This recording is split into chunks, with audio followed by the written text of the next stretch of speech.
रानो अपने ठेले पर गरम मोमो रखकर ग्राहकों को आवाज लगा रही थी।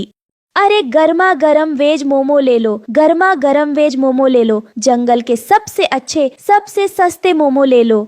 बंटी नाम का एक ग्राहक रानो चिड़िया के पास आकर कहता है, बहन मुझे 10 रुपए के मोमो दे दो। रानो चिड़िया ने 10 रुपए लेकर 2 मोमो उस ग्राहक को दे दिए। बहन ये क्या, 10 रुपए के इतने कम मोमोज? भैया महंगाई बहुत है। अब इतनी भी महंगाई नहीं है, ये क्यों नहीं कहती कि तुम मनमानी कीमत लगाकर ग्राहकों को ठग रही हो? भैया मेरी बात का विश्वास करो, मुझे थोक में स्वयं ये वेज मोमो बहुत ही महंगे पड़े हैं। इस पूरे गांव में केवल जमींदार कालू ही वेज मोमो की सप्लाई करता है। रानो चिड़िया की बात सुनकर बंटी कबूतर दूसरे दुकानदार के पास चला गया और दुकानदार को 10 रुपए देते हुए बोला, भैया 10 रुपए के वेज मोमोज दे दो।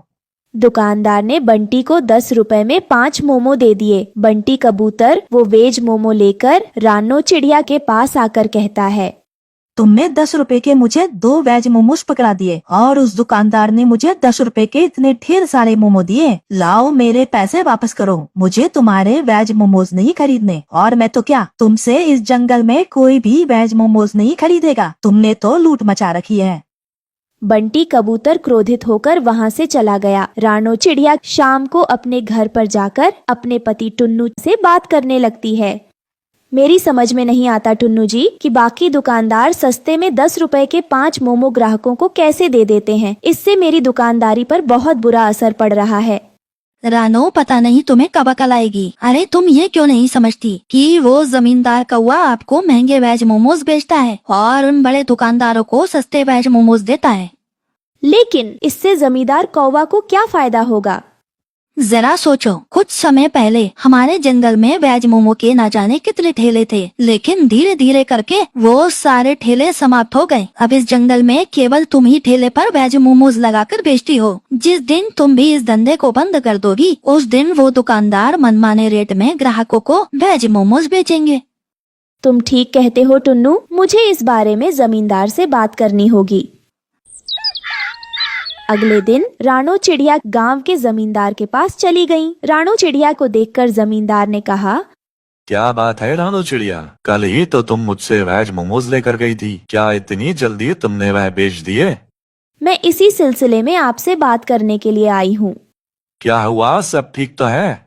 जमींदार साहब, सारे जंगल के दुकानदारों को आप ही मोमो बेचते हैं, मगर कुछ दिनों से मैं देख रही हूँ कि सारे दुकानदार कम रेट में ग्राहकों को वेज मोमो ज्यादा देते हैं। ये तो अच्छी बात है रानो चिड़िया, तुम भी कम रेट में ग्राहकों को मोमो बेचो। जमींदार साहब, दुकानदार ऐसा तभी कर सकते हैं जब आप उन्हें सस्ते में और मुझे महंगे में वेज मोमो दे रहे हो। तुमने बिल्कुल सही कहा रानो चिड़िया, क्योंकि जितने भी दुकानदार हैं वो सब नकद में मुझसे वेज मोमोज खरीदते हैं और बड़े पैमाने पर इसका कारोबार करते हैं, और तुम ठेला लगाकर उन सब की दुकानदारी खराब करती हो। इसलिए तुम आज से वेज मोमोज बेचना बंद कर दो।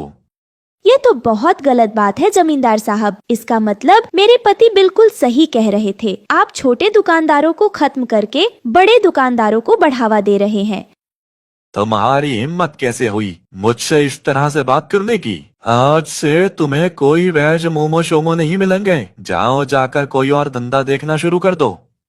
जमींदार कौवा ने रानो चिड़िया को अपमानित करके अपने घर से बाहर निकाल दिया। अगले दिन से रानो चिड़िया ने ठेला लगाना बंद कर दिया और बड़े दुकानदारों ने अपनी मनमानी शुरू कर दी। कुछ दिन बाद बंटी कबूतर एक दुकानदार के यहाँ पर वेज मोमो लेने के लिए आया।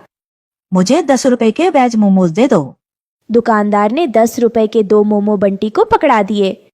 अरे ये क्या, 10 रुपए के इतने कम मोमोज? इतने रुपए में सिर्फ इतने ही मिलेंगे। जानते भी हो वेज मोमोज के रेट आसमान छू रहे हैं। मैं इतने महंगे वेज मोमोज नहीं खरीद सकता। तो फिर आज से मोमोज खाना बंद कर दो। रानो इस दृश्य को बहुत गौर से देख रही थी। वो निराश होकर अपने घर पर आकर बैठ गई कि तभी जंगल की एक बुजुर्ग चिड़िया वहाँ पर आ गई। अरे मौसी, आप अचानक यहाँ कैसे? तुम्हारे साथ जमींदार ने बहुत ही गलत किया। जमींदार को ऐसा नहीं करना चाहिए।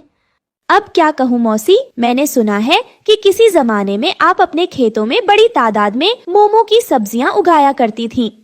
उस दौर में मैं दुकानदारों को मोमो बनाने के लिए सब्जियां मुफ्त में दे देती थी। लेकिन अब जमाना बदल गया है ना।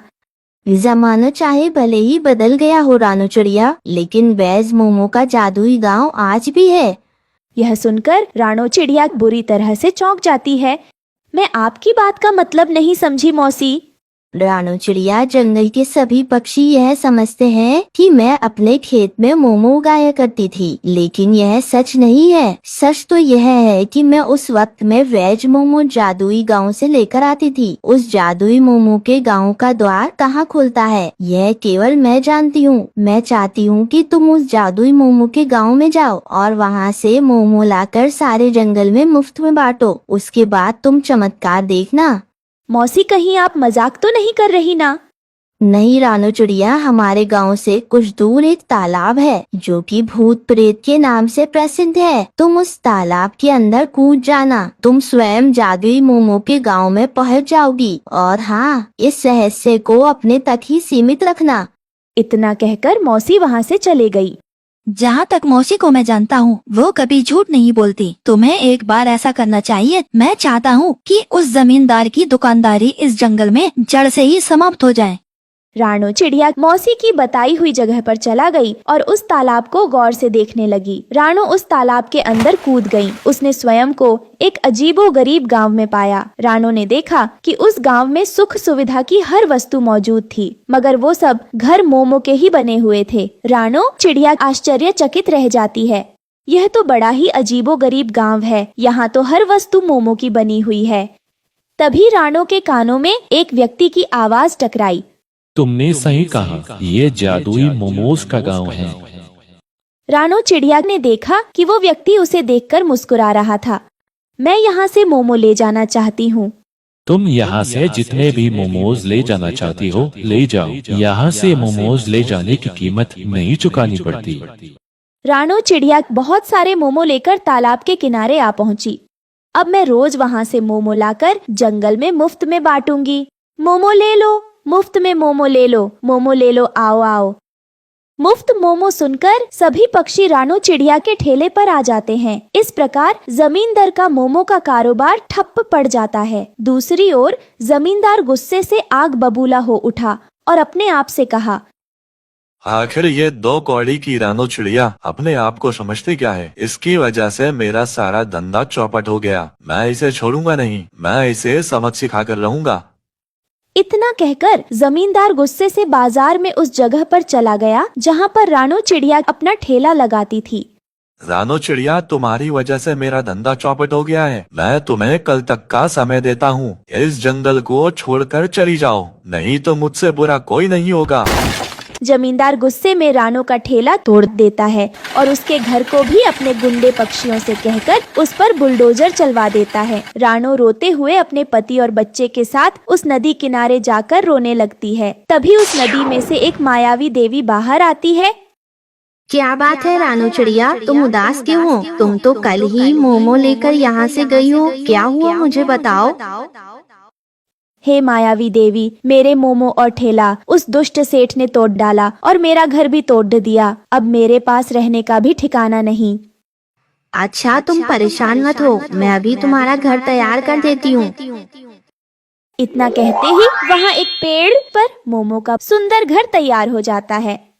ये एक जादुई मोमो घर है। इसमें तुम्हें एक टोकरी रोज मोमो से भरी मिलेगी, जिसे बेचकर तुम अपना गुजारा कर सकती हो। रानो चिड़िया ये देखकर बहुत खुश हो जाती है और अपने परिवार के साथ मोमो के घर में खुशी खुशी रहने लगती है।